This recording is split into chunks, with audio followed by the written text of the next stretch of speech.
तो हमारे पास ये इक्वेशन आ गई। इसको थोड़ा सा और फर्दर सॉल्व करते हैं हम लोग। जो इस तीन चीजों को हटा देते हैं जो हमारा अब जरूरत नहीं है जिसकी।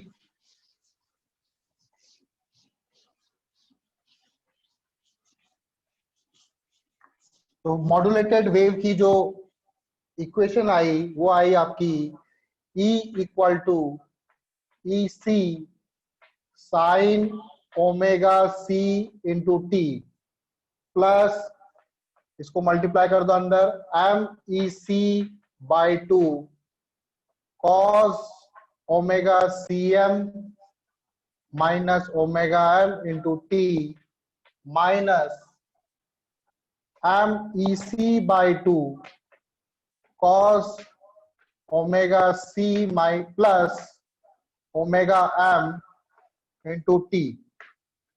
तो यहां पर आप देखोगे ध्यान से, चलिए ब्रैकेट लगाने की जरूरत नहीं है।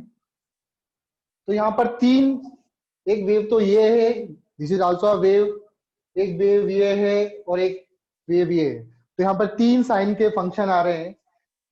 इसका एम्पलीट्यूड जो कैरियर वेव का एम्पलीट्यूड था, इनका एम्पलीट्यूड कितना है M E C by two, इस वाले का भी M E C by two. ठीक है, यहां पर देयर आर थ्री, क्या बोलेंगे, there are three sine wave या साइन फंक्शन बोलेंगे। इस वेव में कितने फंक्शन है, तीन साइनोसॉइडल फंक्शन है। ठीक है, देयर आप लिखोगे यहाँ पे एम्पलीट्यूड मॉड्यूलेटेड वेव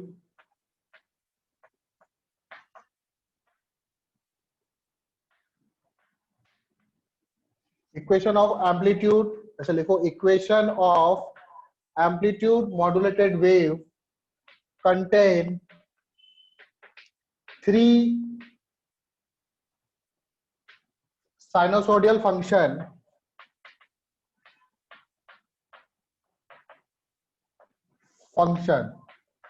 ठीक है, having amplitude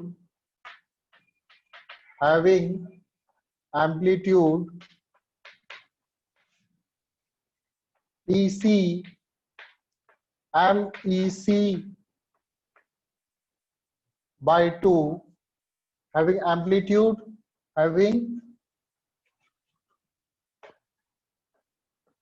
EC MEC by 2 and MEC by 2। ठीक है, तीन वेव होंगे जिसमें से एक वेव का जो एम्पलीट्यूड होगा वो कैरियर वेव के एम्पलीट्यूड के बराबर है। ये पूरा कैरियर वेव को ही रिप्रेजेंट कर रहा है। बाकी दो वेव अलग अलग, इनका एम्पलीट्यूड है MEC बाई 2, इसका भी एम्पलीट्यूड कितना है MEC बाई 2 है। हाँ, दोनों की फ्रीक्वेंसी अलग अलग है। इसकी frequency omega C minus omega M और उसकी फ्रीक्वेंसी है omega C plus omega M. ठीक है, above equation contain three frequencies. ठीक है, थ्री फ्रीक्वेंसीज है, थ्री एंगुलर फ्रीक्वेंसी। ठीक है, ये एंगुलर फ्रीक्वेंसीज है, थ्री एंगुलर फ्रीक्वेंसीज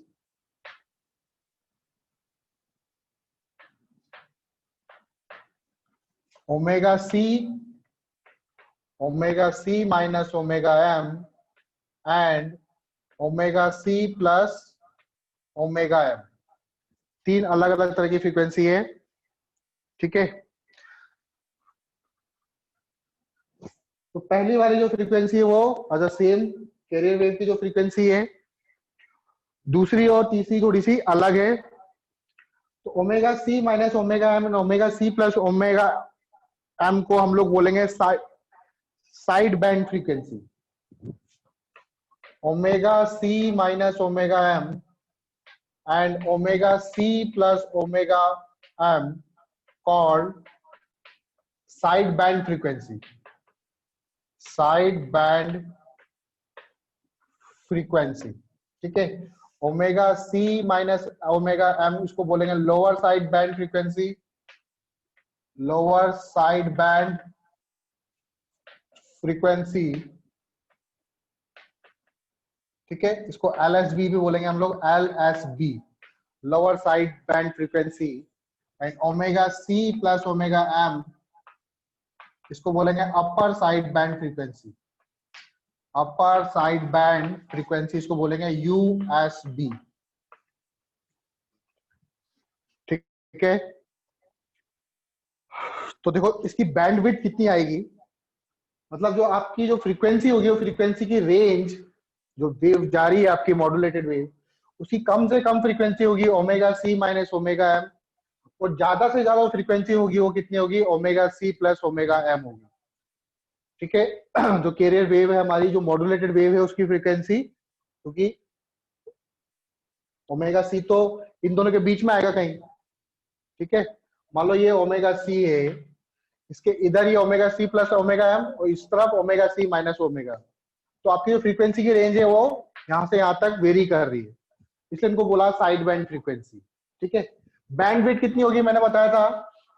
बैंडविड्थ कैसे निकालेंगे हम लोग, बैंडविड्थ जिस पर कोई इक्विपमेंट ऑपरेट करे, तो इक्विपमेंट की क्या फ्रीक्वेंसी होनी चाहिए, उन फ्रीक्वेंसी को रिसीव भी तो करेगा, तो बैंडविड्थ, न्यू बैंडविड्थ लिखो, न्यू बैंडविड्थ हो जाएगी इसकी USB minus LSB, upper side band frequency minus lower side band frequency, that is omega C plus omega M minus omega C minus omega M। देखो यहाँ से ओमेगा C कैंसिल हो जाएगा, तो हो जाएगा 2 ओमेगा M, तो ये आएगा आपका न्यू बैंडविड्थ, ठीक है। बैंडविड्थ को आप लोग W से शो कर दो, बैंडविड्थ, ये ओमेगा है, W है, ठीक है।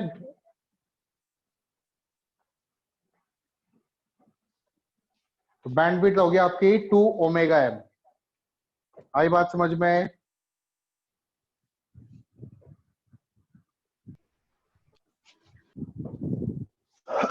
अगला देखो, frequency spectrum of amplitude modulated wave.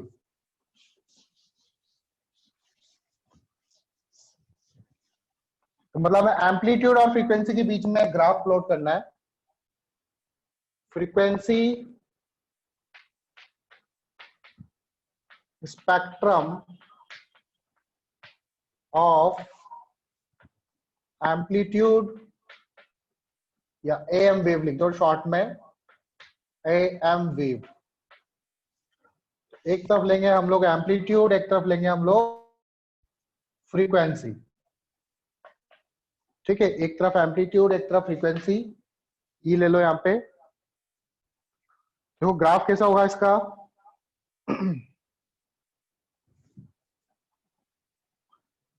तो एम्पलीट्यूड, आपको 3 एम्पलीट्यूड मिले थे। एक एम्पलीट्यूड था MEC/2, ठीक है, और एक एम्पलीट्यूड था यहां पर, मान लो MEC/2 कितनी फ्रीक्वेंसी मिल रहा था, omega C minus omega M पर। फिर ओमेगा C, दूसरी फ्रीक्वेंसी कौन सी थी, ओमेगा C, ओमेगा C पर आपको एम्पलीट्यूड कितना मिल रहा था, EC मिल रहा था। फिर आगे और फ्रीक्वेंसी बढ़ाएंगे हम लोग, तो कितनी फ्रीक्वेंसी आएगी, that is omega C plus omega M। इस फ्रीक्वेंसी पे कौन कितना एम्पलीट्यूड मिला था, दैट इज अगेन MEC/2। तो ये चीज बन गई आपकी क्या, frequency spectrum of amplitude modulated wave. आई बात समझ में?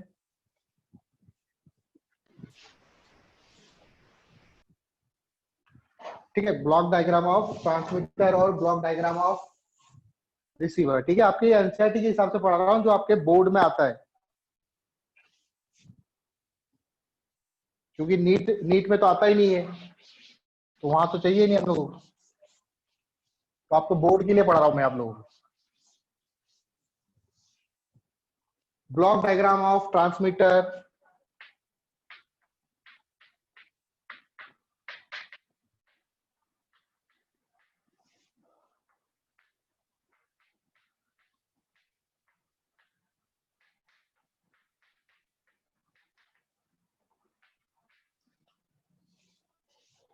यहां से आ रहे आपके मॉड्यूलेटिंग वेव, मतलब हमारे वीक सिग्नल, अब ये वीक सिग्नल पे सबसे पहले कहां पर जाएंगे? Modulating wave. सबसे पहले किसके अंदर जाएंगे? एक डिवाइस है जिसको बोलते हैं हम लोग मॉड्यूलेटर। मॉड्यूलेटर के अंदर जाएंगे। मॉड्यूलेटर, और मॉड्यूलेटर के अंदर ही क्या होंगे? आपके कैरियर वेव जाएंगे। Carrier wave. फिर इसके बाद जो वेव निकलेगी उस वेव को क्या बोलेंगे हम लोग? Modulated wave. Modulated wave. फिर क्या करेंगे बताओ?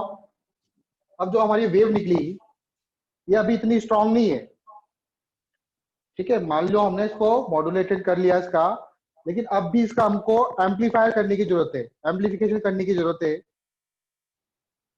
ठीक है। तो हम क्या करेंगे? यहाँ पे एक एम्पलीफायर लगा देंगे।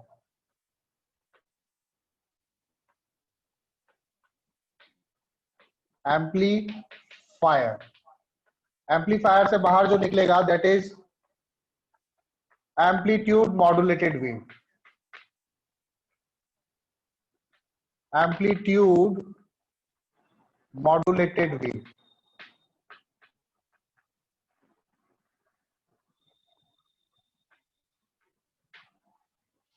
ठीक, इसके बाद इसको फर्दर अब एंटीना की मदद से रेडिएट कर देंगे हम लोग उसको, ठीक है। ये आपका ट्रांसमिटेड एंटीना है।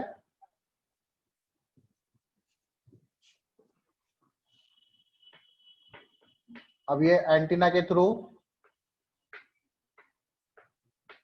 ट्रांसमिट हो जाएगा, ट्रांसमिटेड एंटीना। ठीक, इस तरह से इसका ब्लॉक डायग्राम बनेगा। और कहीं कुछ और block diagram of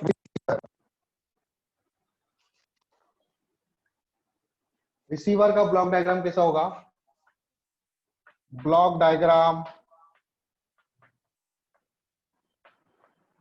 of receiver, जो आपके रेडियो वगैरह एफएम वगैरह वो कैसे रिसीव करते हैं, क्या क्या उसके अंदर स्टेज होती है।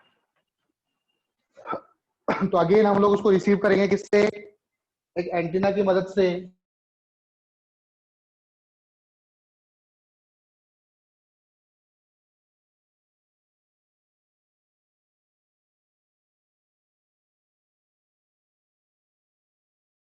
रिसीव कर लिया,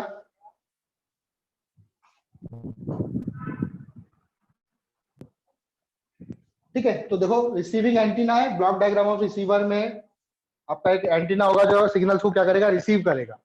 अब सिग्नल्स क्या है? बहुत दूर से आ रहे हैं, तो सिग्नल की स्ट्रेंथ अभी इतनी नहीं है, बहुत वीक सिग्नल है वो। तो सबसे पहले इसको क्या करते हैं? एम्पलीफाई करते हैं, उसके सिग्नल को स्ट्रेंथ को बढ़ाया जाता है। तो सिग्नल की स्ट्रेंथ बढ़ जाएगी अब, तो क्या हो जाएगा? उसको क्या बोलेंगे? अभी भी वो मॉड्यूलेटेड है, ठीक है, उसमें दोनों ही वेव मिक्स है। तो अब वो क्या होगा? Amplitude modulated wave.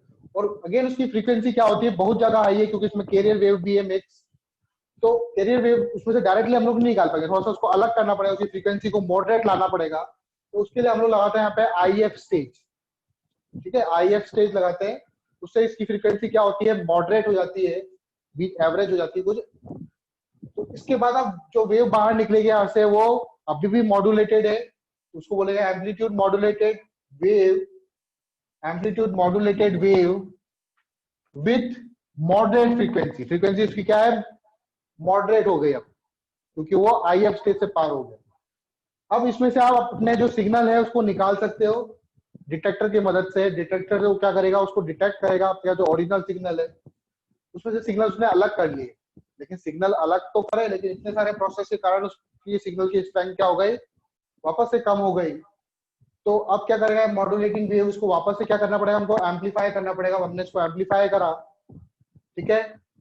एम्पलीफाई करने पर क्या होगा? आपको एम्पलीट्यूड मॉड्यूलेटिंग वेव मिल गया, ठीक। रिसीवर से ये पास होगा, और रिसीवर के बाद जो वेव मिलेगी आपको वो आपका ओरिजिनल आउटपुट होगा, ओरिजिनल आउटपुट, ठीक है। तो एक ब्लॉक डायग्राम आपका एनसीईआरटी में ऐसे ही बना हुआ है, एक बार चेक कर लेना आप लोग एनसीईआरटी में भी। आपका जो एनसीईआरटी में ब्लॉक डायग्राम है वही ब्लॉक डायग्राम आपको एग्जाम में बनाना है, चाहे कोई सी किताब में कुछ भी पढ़ लो, लेकिन आपके एनसीईआरटी में जो ब्लॉक डायग्राम है वही ब्लॉक डायग्राम आपको एग्जाम में ही बनाना है, ठीक है, तभी आपको मार्क्स मिलेंगे। ठीक, इसके बाद जो नेक्स्ट टॉपिक आता है वो है हमें मॉड्यूलेशन की जरूरत क्यों पड़ी। कभी कभार क्वेश्चन पूछते थे व्हाई वी नीड मॉड्यूलेशन, तो हमें मॉड्यूलेशन की जरूरत क्यों पड़ी, तो अब हम नेक्स्ट टॉपिक पढ़ेंगे नीड फॉर मॉड्यूलेशन। ठीक है, आपका फ्रीक्वेंसी मॉड्यूलेशन बाकी रह गया, उसको मैं बताऊंगा बाद में। पहले तो ये देखो कि मॉड्यूलेशन की जरूरत क्यों पड़ी। नीड फॉर मॉड्यूलेशन,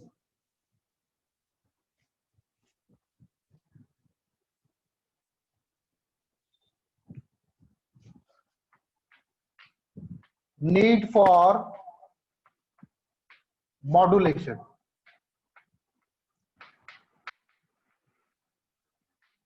सबसे पहले लिखो practical antenna length, practical antenna length. तो जो एंटीना की लेंथ होती है, ऐसा देखा गया कि जो एंटीना की लेंथ होती है वो जो हमारी वेवलेंथ है उसका 1/4 होना चाहिए, तभी वो सिग्नल को ट्रांसमिट कर पाएगा। ठीक है, एक्सपेरिमेंटली या बाय एक्सपेरिमेंटली ऐसा देखा गया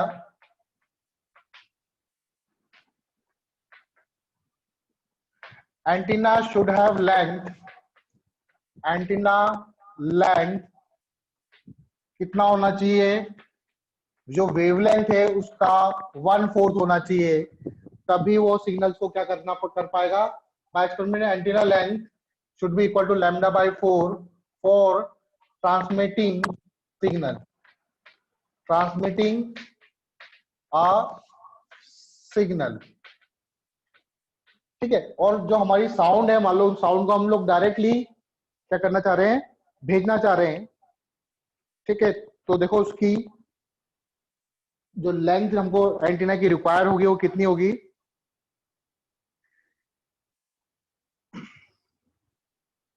तो साउंड की जो फ्रीक्वेंसी होती है, फ्रीक्वेंसी ऑफ साउंड, वो आपको पता ही है कितनी होती है फ्रीक्वेंसी ऑफ साउंड, 20 हर्ट्ज से लेके कितनी होती है, 20,000 हर्ट्ज। ठीक, अब वेवलेंथ कैसे निकालेंगे हम लोग, हमको फ्रीक्वेंसी पता है, तो जो हम लोग साउंड वगैरह जो सेंड कर रहे हैं, मान लो आप लाइट की स्पीड से ट्रेवल कर रहे हो, तो उसको आपने क्या कर दिया, इलेक्ट्रिकल सिग्नल में कन्वर्ट कर दिया। ठीक है,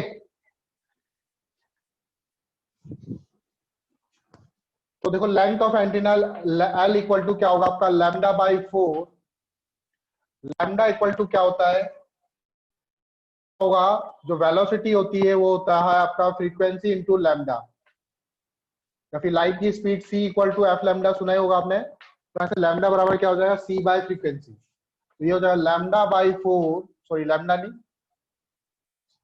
लैम्डा को मैं लिख सकता हूँ c बाई एफ, क्या हो जाएगा यहाँ से c बाई एफ इंटू 1/4। सी क्या है आपका, लाइट की स्पीड, हम लोग इलेक्ट्रिकल सिग्नल में कन्वर्ट कर दिया हमने, 3 इंटू 10⁸8 बाय फ्रीक्वेंसी कितनी है, मिनिमम फ्रीक्वेंसी ले लो 20 इंटू 4।